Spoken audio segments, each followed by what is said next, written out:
Right, guys, we're going to do part 14 of the Shoninki. So the red version we're on, and we're on, you ready for this? So part 14, we're on Henge no Ron, which Henge is change. So you do see some other words spoken like this, but it comes more from the Bansen Shukai. So in the ninja community, they actually talk about like these change and stuff like that. But actually in Natoryu, it's Henge no Ron, changing your appearance. So let's get on with this. Now, remember, we've done the 7 disguises before. Shichi Hode, yeah? The 7 disguises have already been done. So this is a bit more to add to those. So, according to tradition and legend, foxes and raccoon dogs can transform themselves and trick people. Remember, old Japan, it's about mysterious animals that can change and warp shape. And there's lots of that sort of stuff. How could people acquire the same skill, you wonder? Meaning like magical or high level. There should be no way that you can transform your appearance or mutate into a different form. I.e., Isui Sensei here is saying, don't believe in magic. It's in that sense, you can. Anybody who goes around saying they can become a rat or a fox or anything, which, you know, in medieval times people say, I can transmute my form into different forms, then he's just saying it's hocus pocus. It's just con men. So, it would be a vast mistake and proof that you're overconfident in your own intellect and perceive others as lower intelligence.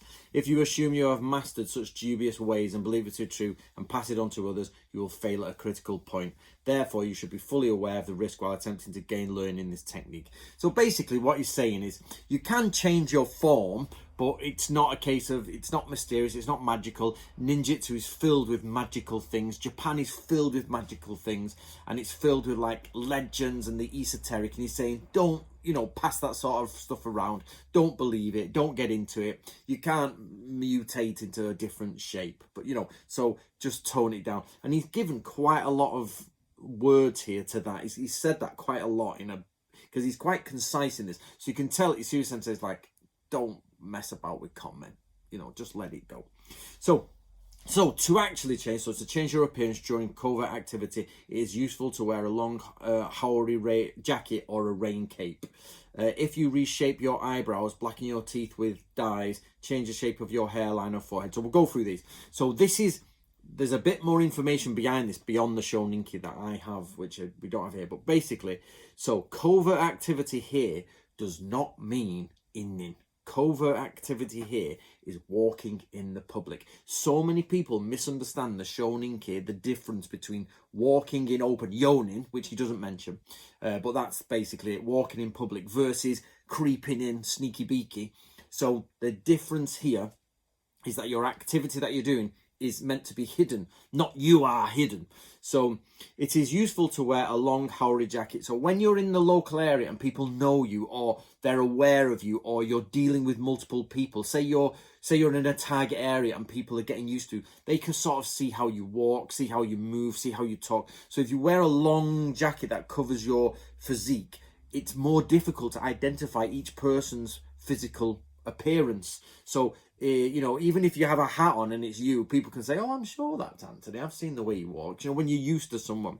And don't forget, when Shinobi and Yonin, everybody's used to them, they're talking to everyone, they're people that they're getting involved with. So you've really got to hide who you are inside of being inside the enemy position, while being open about who you are, but hiding your identity. Do you see what I mean? So you're in the enemy position, you're not saying I'm Antony, you're saying, oh, I'm Roger from Okinawa, blah blah blah. Oh, okay, right then. But then when you've got used to everyone, you then have to wear a jacket, a hat, and go around, so they don't know you're Roger, which actually you're Antony. So it's like triple leveled security just by a coat, really. If you can reshape your eyebrows, blacken your teeth with dyes, change the shape of your hairline. So actually, your hair makes a massive difference. I'm still waiting for my noggin to be cut off the missus. I'm going to see her for Christmas. So there we are.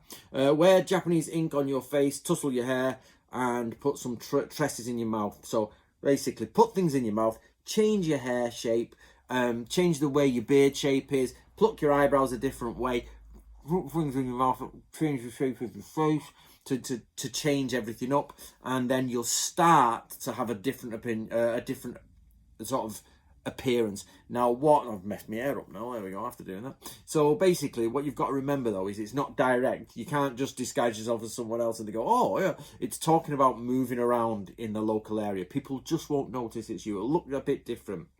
So there are 3 You can also use some pigments. So here it talks about, I won't give the recipe out, it's basically a grey ink, vermilion, white powder in one, or white powder, yellow, and the bark of a cork tree. You know, you start mixing these things up. Now, I have never done this. I should do. One day I might just bald my head, shave it there, change my beard, put something in, do my eyes, and see what you think. We should do it. My missus would kill me for cutting my hair, like, you know, for cutting it off. She'd go mental. But we should do it one day, shouldn't we? Let's do it. Hey! Blend the colours as mentioned above and try some on your skin. Application should be avoided if it's not necessarily fitting. Now this is where we get into comedy reason. Like, you know, if you're literally like, I'm from India. You know, you're like as pale as I am with freckles in the sun. And I'm like, yes, I'm from the Indian continent. I'm from Africa, you know what I mean? And you obviously do the thing we're not allowed to mention anymore. It'd be ridiculous. So what I'd have to do is probably redden up, go more red because of sunburn or, you know, burn skin. I wouldn't really work with fair hair and ginger as a tanned guy. It just wouldn't work. I've got a ginger beard. I'm one of those unfortunates who looks at the sun and goes, you know what I mean? So, no. So, you should be aware that if you pretend to be crippled but can't perform the imitation very well, your attempts will be easily identified. We've talked about this before. Basically, if you pretend like, it just doesn't work. You've got to study. And I have studied disabled people and people who've got walking problems or people who've got injuries and watch how they walk. And we used to do this actually back in the old Budokan days training, like ages ago. We used to pick 2 points on the body where there's an injury and you used to have to manipulate the walk around that injury and you rotate and into rhythm. Then people see, if you don't have a rhythm in your injury, it looks wrong because people with injuries are so used to moving around them that the rhythm comes on and you can see it. Whereas if you go, people are like, you're crazy, what you're doing, you know what I mean? Hey up! So, you need sometimes to fake illness in a short notice. Here are some ways to do it. Don't sleep at night to induce sleep deprivation. Have moxa treat. So basically, don't sleep for a few nights and you know you're dreary and you're like, I really don't feel well, guys. Not instead of like, I don't feel well. You're actually like, guys, I really do not feel well. You know what I mean? And, you know, you're drained of energy. Even though you can still think, you get to the point where you're like, you look ashen pale. You don't have to wear any makeup or anything. Don't sleep at night yet. Have moxa treatment. Moxa is the medical stuff burnt onto your skin. Fast to the utmost limit. Now, have you seen The Machinist with Christian Bale where he slims down to the most ridiculous? You can fast and just totally, people will be like, oh my God, are you all right? And you're like, you know what, I don't feel well. And it just, that, imagine that. Imagine almost starving yourself. Not to death, but you're starving yourself. Hold on, somebody's outside my door. So basically, you're so thin and emaciated that people are like, you're all right. But you can use that to infiltrate. So it's really cool, that. Blah, blah, blah. Don't clip your toenails, beards, become unshaven, you know, basically become dirty and horrible. So almost the beggar type. Wear less clothing and wear a headband with a thin piece of string. Basically, you got to like just beggar it up, like, you know, dirty, emaciated and all that. And they'll get it. Okay, besides these examples, there are numerous kinds of things you can do according to the situation at hand. You should keep learning this skill with the greatest care. So, what do we know there? Basically, none of this is in. None of this is creeping around.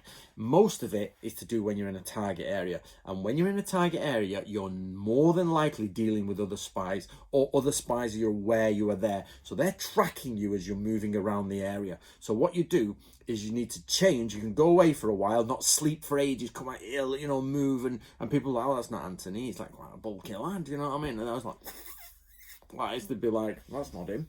And then, you know, makeup on your hair, different hairlines, moving around, got a long coat on.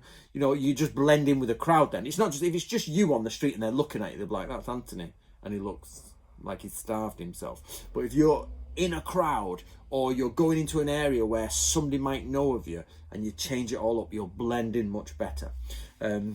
So it does talk about in other ways how you can deal with like looking at people's swords, at the tsubas, and looking at the kamon and kimono. We know in Heika Jodan it says start changing these things around, be careful of the things that identify you. We know that in Nato Ryu you use sagyo that are the same, so you can identify each other, markers, all that sort of stuff, so you can be aware of who is who. And you've got to try and blend beyond that. So there's markers and ways to make sure you know who's on your side, and other ways to just blend into the enemy crowd. And we talked about before when it's famously spoke about in the Shoninki, or infamously spoke about, oh, they use blue, or ninjas use blue because black's too dark. That is total nonsense. That is not true. That comes from a misreading of the Shoninki, because it says in your ninja activities use blue or black. Blue, you know, as well. And it's actually meaning in a crowd in Yonin, because it's a common printed colour at the time, not because it blends you at night. And that you always get people wearing the hat. Oh, shinobi wear hats. Why is that? Because this says so. But actually it's nothing to do with creeping around. It's all to do with moving through public spaces and blending in. Nothing at all to do with creeping around. So I've seen people creeping through the bushes with hats on. You're like, what are you doing? That's not good. In fact, many scrolls say don't wear a hat. Absolutely. Like the Gunpo Joshu, I think it is, where it says if it's raining, people will hear it, take your bloody hat off. And same as rain capes, you swap them out. So in Nato Ryu, there are different ways that you approach the house and what you wear to deal with what the weather is. So, and they're in other scrolls that are not published yet. Right, guys, I hope you enjoyed that. I hope you're enjoying the series. We don't do them so often because I wait for people to build up, but I hope you're going through it. We're at part 14. So part 14 of Nato Ryu's Shoninki. So enjoy.